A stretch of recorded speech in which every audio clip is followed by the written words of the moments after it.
అనగనగా ఒక ఊరుండేది. ఆ ఊరు పేరు అమాయకపురం. అందులో ఇద్దరు అన్నదమ్ములు ఉండేవారు. పెద్దవాడి పేరు రమేష్, చిన్నవాడి పేరు సురేష్. వాళ్ళ డ్యాడీ వాళ్ళిద్దరికీ ఆస్తి కింద 3 ఐటెమ్స్ ఇస్తాడు. ఒకటేమో మ్యాంగో చెట్టు, ఇంకొకటేమో ఆవు, ఇంకొకటేమో బ్లాంకెట్. అయితే ఆ మూడిటిని ఇద్దరం సరి సమానంగా పంచుకోండి అనేసి చెప్పేసి వెళ్ళిపోతాడనమాట ఆయన. అయితే వాళ్ళ అన్నయ్యనేమో చాలా ఇన్నోసెంట్, అమాయకుడు. చిన్నవాడు మాత్రం చాలా హుషారుంటాడు. అయితే వాళ్ళ తమ్ముడు అంటాడు, "అన్నయ్య నేను చిన్నవాడిని కదా! అందుకే ఈ మ్యాంగో చెట్టు కింద భాగమేమో నువ్వు తీసుకో, పైన భాగం నేను తీసుకుంటా. ఆవు ముందు భాగం నువ్వు తీసుకో, వెనక భాగం నేను తీసుకుంటా.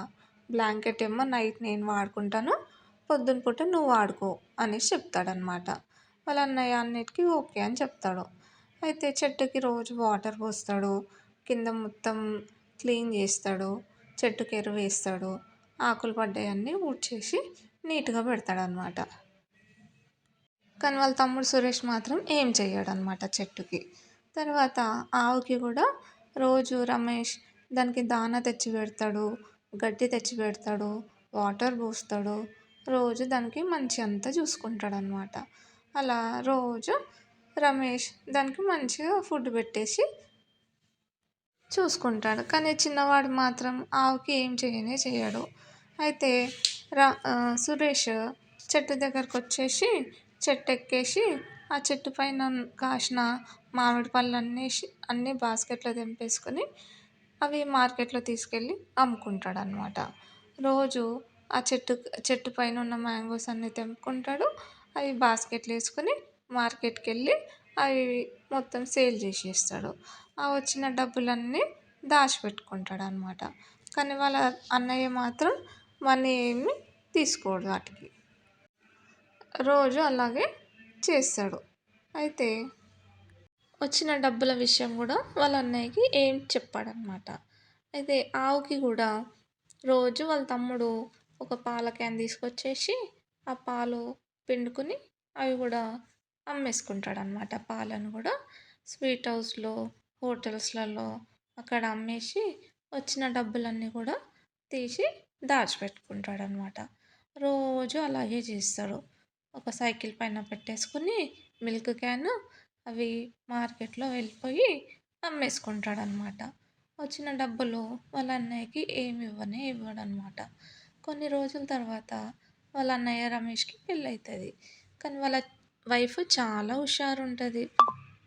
అప్పుడు వాళ్ళ వైఫ్ అంటది, "నువ్వేంటి రోజు పని చేస్తావు, మీ తమ్ముడేమో ఏం పని చేయడు.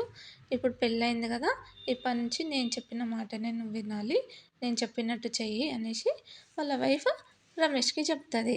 అప్పుడు రమేష్ గొడ్డలి తీసుకొచ్చేసి ఆ చెట్టు కింద కొడుతూ ఉంటాడనమాట. చెట్టుని ఇరగొడుతూ ఉంటాడు. అయితే చెట్టేందబ్బా షేక్ అయితుంది అనేసి కింద చూస్తాడు.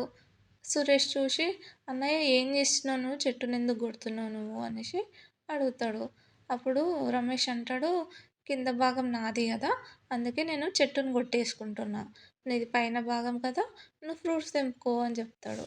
అయితే వాళ్ళ తమ్ముడు అంటాడు, "అన్నయ్య నాకు బుద్ధొచ్చింది. ఇప్పటి నుంచి వచ్చిన ఫ్రూట్స్ కూడా ఇద్దరం ఈక్వల్‌గా షేర్ చేసుకుందాము" అనేసి అంటాడు. అప్పుడు ఆవును గూడా మొఖం పైన స్టిక్ తీసుకొని కొడుతూ ఉంటాడనమాట. ఆవుకేమో మస్తు కోపమొస్తది. ఆవుకి ఫుడ్ పెట్టడు, ఏం పెట్టడు రమేష్ ఆ రోజు. అయితే వాళ్ళ తమ్ముడు అంటాడు, "అన్నయ్య నువ్వు దాన్ని కొట్టకు.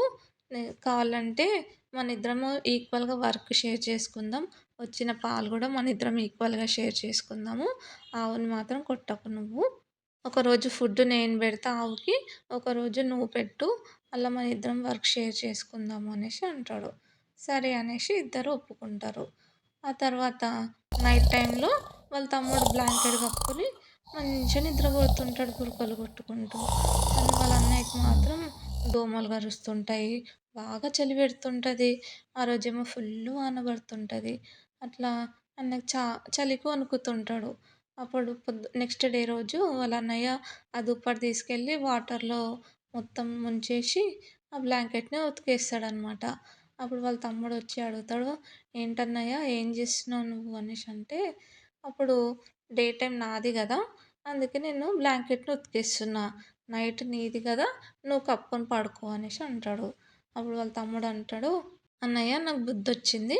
ఇప్పటి నుంచి మనము అన్నీ షేర్ చేసుకుందాం ఈక్వల్‌గా అనేసి ఇద్దరు ఆ రోజు నుంచి వర్క్ ఐటెమ్స్ ఇద్దరు ఈక్వల్‌గా షేర్ చేసుకుంటారు.